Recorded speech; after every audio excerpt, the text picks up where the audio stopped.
If y'all don't know who I am by now, y'all kind of late. I go by the name of world famous DJ C Illa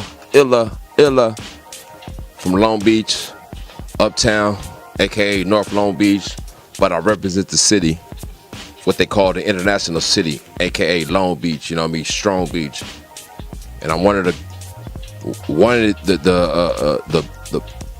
the most slept on up and coming producer within the city because I'm humble.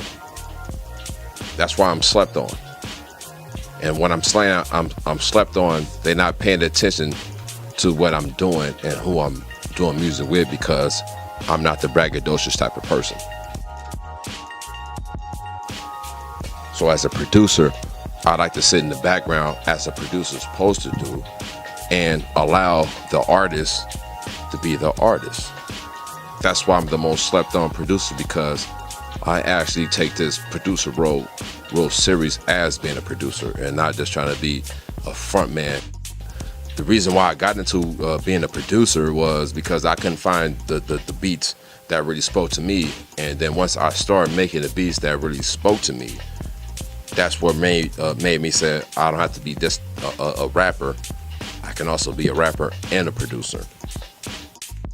The two people that really honestly got me into it, Dr. Dre and DJ Quick, only because I'm from the West Coast, and Dr. Dre grew up not too far from me in Compton. But some of my main producers, you know what I mean, that really got me into it, the typical ones, I should say it like that, but you know what I mean, the Dillas, the Mad Libs,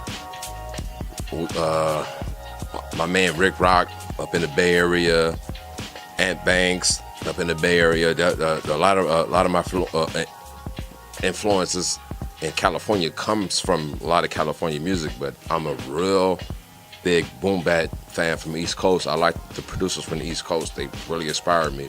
And then the main producers really inspired me is the Midwest artists who make some of the most extraordinary beats. The main one is DJ Unique from Bone Thugs-n-Harmony. That's one of my favorite producers because he embodied the in-betweenment of East Coast and West Coast and said, we from the Midwest, this is what our sound is. Those are the producers that really got me into doing this music shit. Well, my first musical equipment was my vocals, beatboxing, or I should say my second piece was my knuckles beating on the tables. You know what I mean? If you haven't beaten on the tables or beatbox, you had no business being saying you're a producer, because that should be some of the main things as a producer. You should be saying beating on your knuckles or beatboxing, because that's some where you get the ideas from in the first place for some of the illest drum patterns. And some of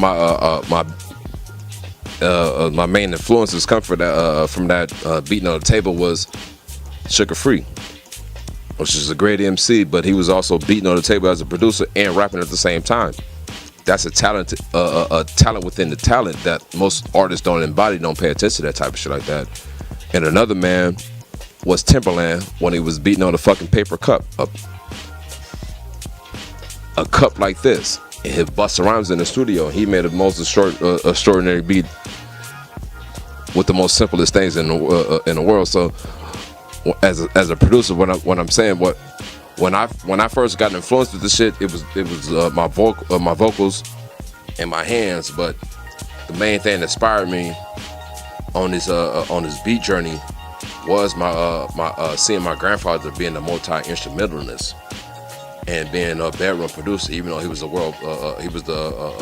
well-known musician already, it's just in his retirement days, seeing him still doing music in his bedroom and still making tapes, which really kept me motivated in doing this shit.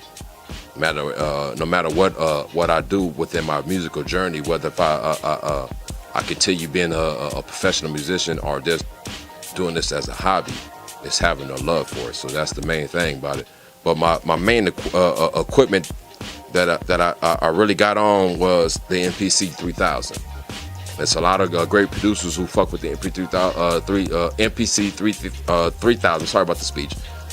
Dilla, Dr. Dre, Quick, Warren G, and another one. The second one I fuck with was the MPC 60, which Dilla fuck with too. Also, Premier fuck with, and then I also fuck with the SP 303s. The SP303, SP404, or the SP1200s, or the SP12s. Shout out to my bro out in Oregon who showed me what to do with the SP303. My man P Sakes, he's the fucking genius with that SP303. That guy was great with that motherfucker. So that's my equipment.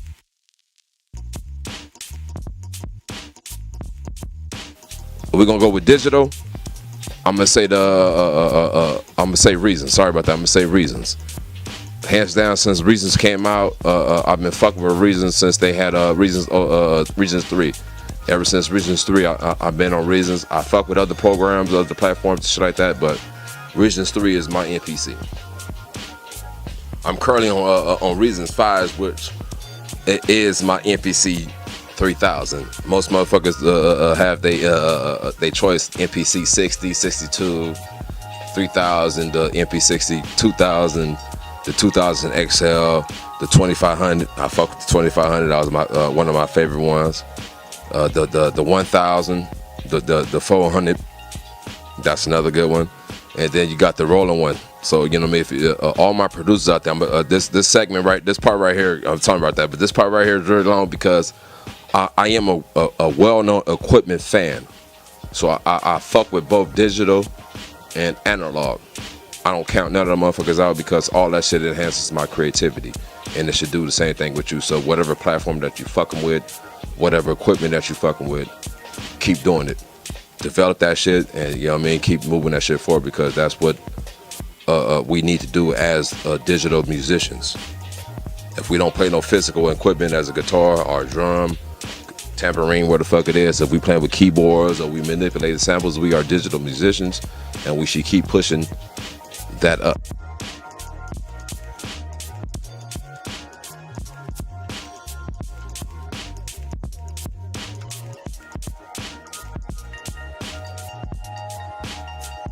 Man Fat Corey, who taught me how to play keys, and my man T-Nut, who taught me how to do arrangements. So that's one thing that most producers understand about is the song structure and arrangement. I was taught not to just do the loop, but how to do an 8-bar intro, 16-bar verse, bring an 8-bar hook, and vice versa. The main thing as artists, what we should be doing is each one teach one. So whatever little technique or whatever little mistake that you made and perfected and made into what's the name, we should pass that on. We should never say, I'm gonna say certain things we should keep to ourselves because we can't always give up the sauce or the recipe to the sauce. We can always get a sauce, but we can't never get a recipe to the sauce. But we can always tell you the measurements of whatever it is that what we put in. But we ain't finna tell you the exact measurements of the motherfucker. So as producers and being musicians and shit like that, that's what we need to keep in mind. Like, if we're gonna give you this a look, we chefs in a sense.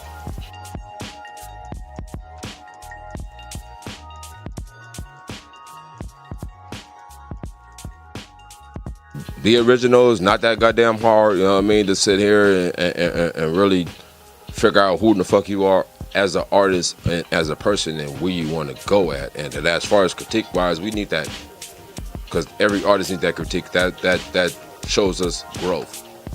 If somebody telling us, well, you need to do this type of shit like that, even though we might get mad at us, we are people.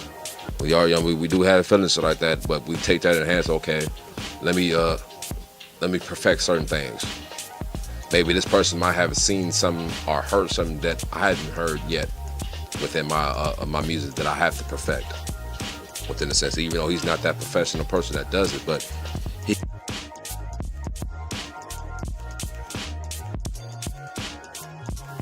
Goals wise as 2020 is just to keep supplying them with great music. I do really need to perfect the mastering, perfect of my sound, because that's a whole nother little realm that most people don't understand, because there's levels to this music, I guess musicianship, as I should say.